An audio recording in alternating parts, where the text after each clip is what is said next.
Ball Talk family, what it do? Y'all already know what time it is. It's your boy Paul, and we back with episode 20 of Ball Talk with Paul, man. I appreciate you guys rocking with me per usual. And today, man, we have a whole lot of heat for you guys. We have some Eagles personnel changes on the coaching side. Then you already know we have to talk Super Bowl Sunday. Some NFL award winners we must talk about as well. Then the NBA trades were going crazy this week, so you know we got to talk about those. So let's get into it, guys. Eagles fans, we had some real disappointing news to hear this week. Coach Jeff Stoutland has officially resigned as the Philadelphia Eagles offensive line coach and also run game coordinator. Honestly, this was a huge shocker to me because if you know Jeff Stoutland has meant to the Philadelphia Eagles for the last 13 years, then you know this is a huge blow for us because Jeff Stoutland has been a pivotal role in our offense since day one. The way he has coached up offensive linemen like Jason Kelsey, Brandon Brooks, Jason Peters, Jordan Mailata, Lane Johnson. Then you had guys that were giving up on like Mekhi Becton and Jack Driscoll, dudes who really were under the radar, and Jeff Stoutland brought their careers back to life. So this is a huge blow for the Philadelphia Eagles. I'm not going to lie. I was devastated when I heard this news.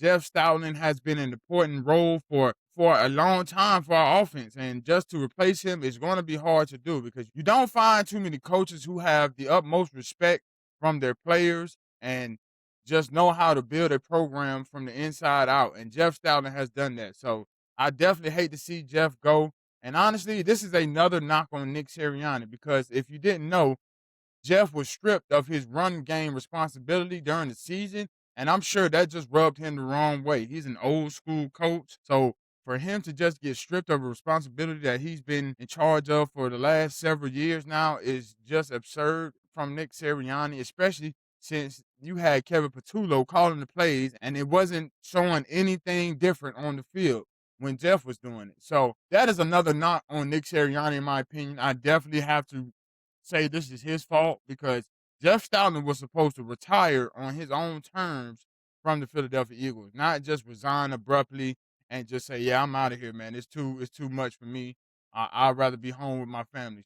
This is a huge blow for us, but I understand Jeff, and I know he's probably ready to retire anyway. He's up there in age. Jeff Stoutland, appreciate you for 13 years of great coaching, great offensive line schemes, instilling a great mindset into the Philadelphia Eagles offensive line, and we're gonna miss you, man.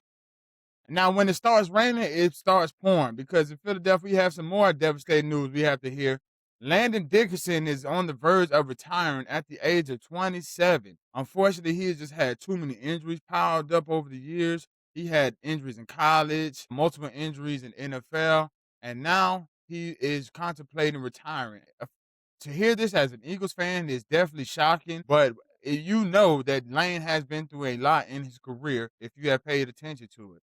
And those careers as an offensive lineman, they pile up more and more as the time goes on. So we have to understand these guys are not superheroes. They do get hurt. They do getting banged up. They might want to hang it up early due to the fact that their body just can't take it anymore. So if Landon wants to retire, I definitely understand this situation.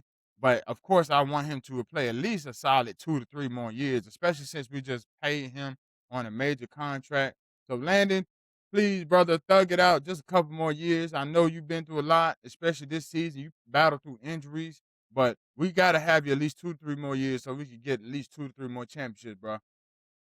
The NFL MVP award race is finally over, and Matthew Stafford has taken the trophy home.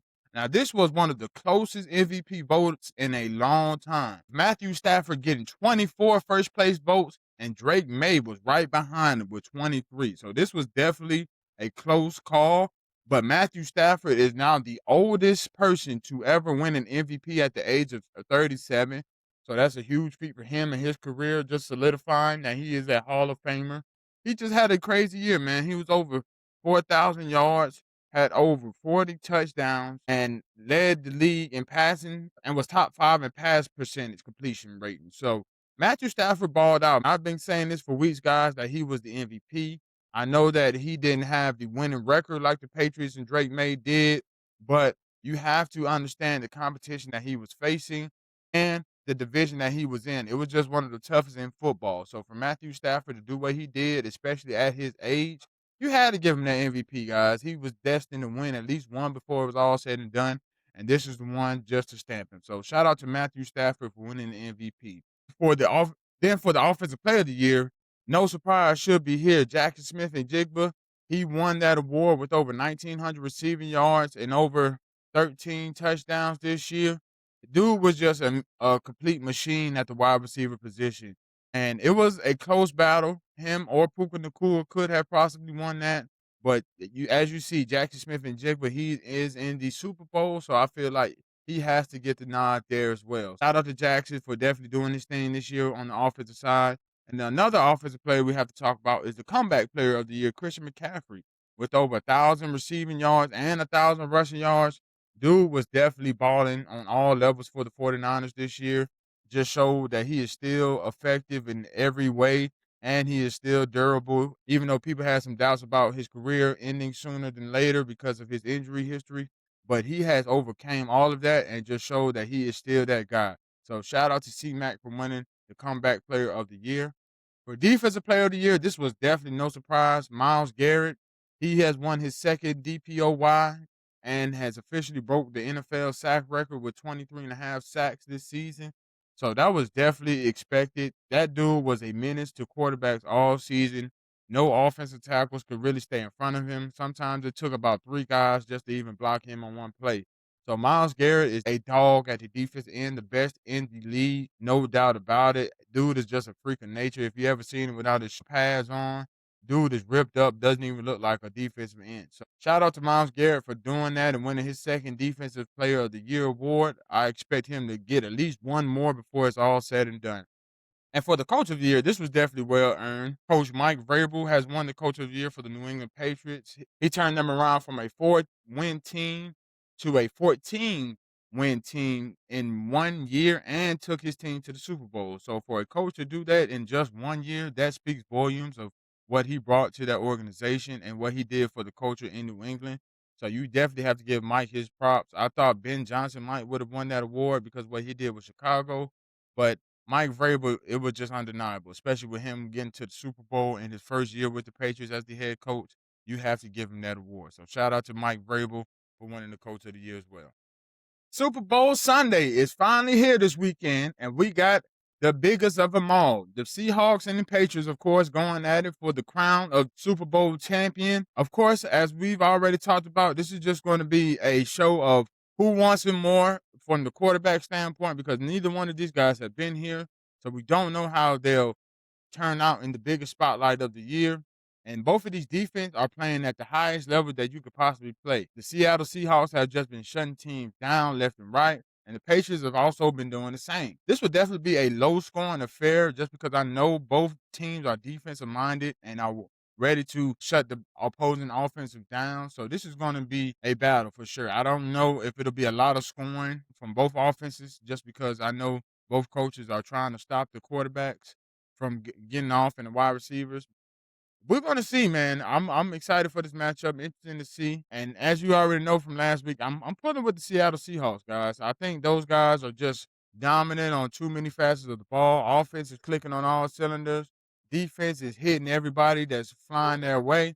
And I just think it's going to be a defensive battle. And the Seahawks are going to imprint their names into history with this win over the Patriots this weekend. So the final score, I think, for this game it's going to be interesting, but I got the Seahawks winning this one 28-14 over the New England Patriots this Sunday in Super Bowl 60. The NBA trade deadline just passed, and man, was this one for the history book because a lot of big names were on the move. The first big name I have to mention is Anthony Davis getting traded to the Washington Wizards. This was definitely a huge shock. A lot of people thought he would go to other organizations such as the Golden State Warriors or possibly Atlanta Hawks. But the Washington Wizards, they swept in and said, yeah, we want AD and we want him now. And they made a big time trade for him. They traded their forward Chris Middleton, guard A.J. Johnson, guard Malachi Branham, and the forward Marvin Bagley III. 2 first-round picks and 3 second-round picks for Anthony Davis, Jaden Hardy, D'Angelo Russell, and Dante Exum. So I would say this was a win for the Washington Wizards because they unloaded a lot of guys that really wasn't doing much for them. They lost some picks, but they didn't lose enough to really make a bunch of noise about, and they got some great return on their investment. So to get a guy like Anthony Davis to go along with D'Angelo Russell, Dante Exum, and a young guard and Jaden Hardy who has shown flashes that he can score, that is definitely a win for the Wizards, and it just gives them much needed depth and more veteran pieces that would definitely bring some more wins to Washington. So that is a good move, in my opinion, for the Washington Wizards. And I can't wait to see what Anthony Davis does up there, especially now that he has Trae Young and he also has a young guy like Alex Sarr that he can kind of develop and kind of mentor. That would definitely be an interesting thing to see in Washington. So look out for the Washington Wizards with their big time acquisition with Anthony Davis. Next team who made a big time trade was the Cleveland Cavaliers. They shipped off Darius Garland to the Los Angeles Clippers for a guard in return, a big guard at that, Mr. James Harden, aka the Beard. He will be joining the land of Cleveland and trying to get them to another championship. Now, Donovan Mitchell and James Harden in one backcourt is a dangerous duo, that's for sure, because both of these guys can score at a high clip. They are known for their dynamic offensive bags and know how to shoot the ball very effectively and well. Now James Harden can definitely go back into the role of being more of a point guard, which I think he thrives better in, especially that he's older in age now. And Donovan Mitchell can definitely focus more on scoring and not having to facilitate and run the offense because that's not really his strong suit. His strong suit is slashing to the basket, shooting threes, getting to the rack, and doing what he needs to do. So this is definitely a good move, in my opinion, for Cleveland. A lot of people are upset because they think James Harden is old and too washed up, but you have to remember, guys, Darius Garland was younger, and he didn't give you guys anything last year in the playoffs, and most of the time he's on the bench being injured. So you really can't be mad at the Cavs for making this trade because they knew that Darius Garland was not the answer, and they would rather have a guy like James Harden who has proven that he can do it all at this league and score effectively when necessary. So I think this was a good move for a team that's trying to win now. So be on the lookout for the Cleveland Cavaliers with this dynamic duo in James Harden and Donovan Mitchell. Another big that's on the move is Jaren Jackson III. He got traded to the Utah Jazz. Now, this was a shocker to some people because Jaren Jackson Jr. seemed like a piece for the Grizzlies' future, but it seems like the Grizzlies have other plans in mind because they shipped him off and they said we were better off without you. And in my opinion, I can see why because Jaren Jackson, he kind of underperformed as a big, not from a scoring standpoint, but he really doesn't rebound the ball well, especially for a big man. I don't even think he averages over 6 rebounds a game at 6'10, 6'11. So that is not a good sign.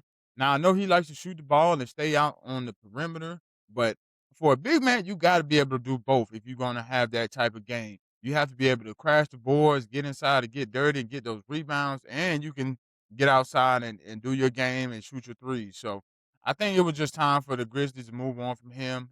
Now this is an interesting move for the Jazz because now they have about 4 big men on their team. They have Walker Kessler, Lowry Markkinen, Jaren Jackson III. So they are definitely loaded at the center and forward position.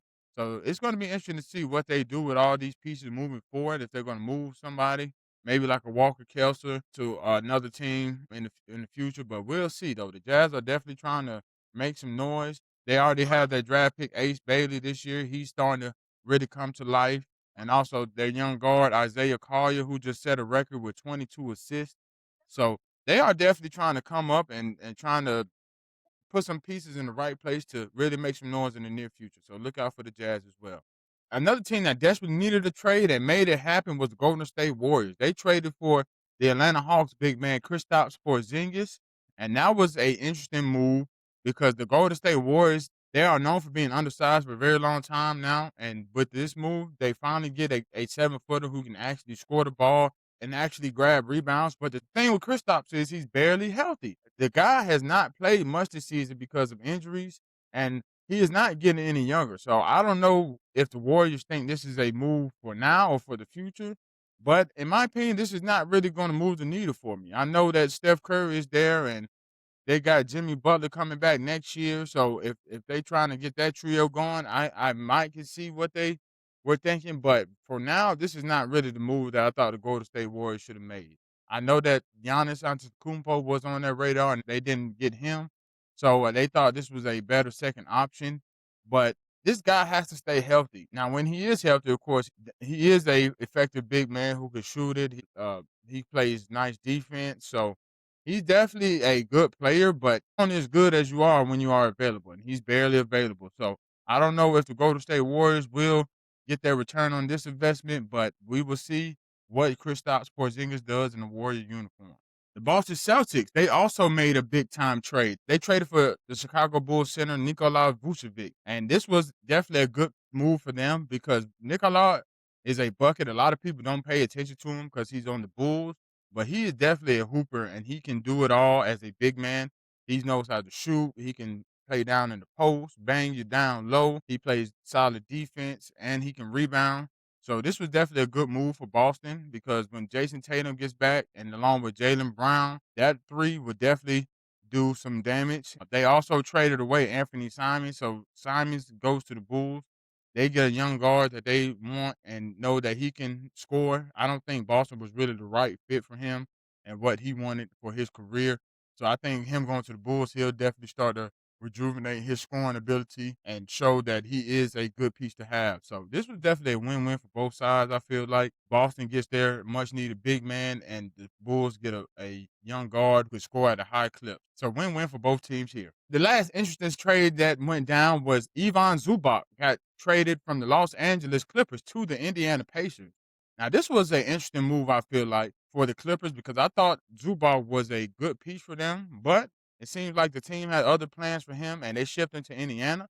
Now, Indiana has been looking for a center ever since Miles Turner left them in free agency for the Milwaukee Bucks. Zubac is a great big man today, especially since he's one that knows how to bang in the hole. He can get double-doubles whenever he wants to, knows how to play solid defense, and he doesn't move easily. So if you want a big man that can hold the paint down, Zubac is the guy for the job. And I think the Pacers, they definitely got a good one with this move, especially when Halliburton gets back and they get their dynamic point guard who knows how to get everybody involved. Zubac is definitely a guy that will benefit from his play. So this would be interesting to see what comes from this in the near future.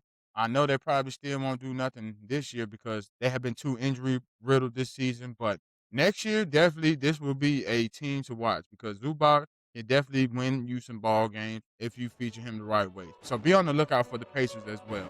All right, guys, so that's a wrap for episode 20 of Ball Talk with Paul. You already know I appreciate y'all rocking with me per usual, and you already know what to do. If you love this episode, go ahead and make sure you like, share, comment, and subscribe to my channel so you don't miss a thing. And next week, you already know we're going to be coming back with the same energy and same effort per usual. And I'm your host, Paul, and until next time, we're out.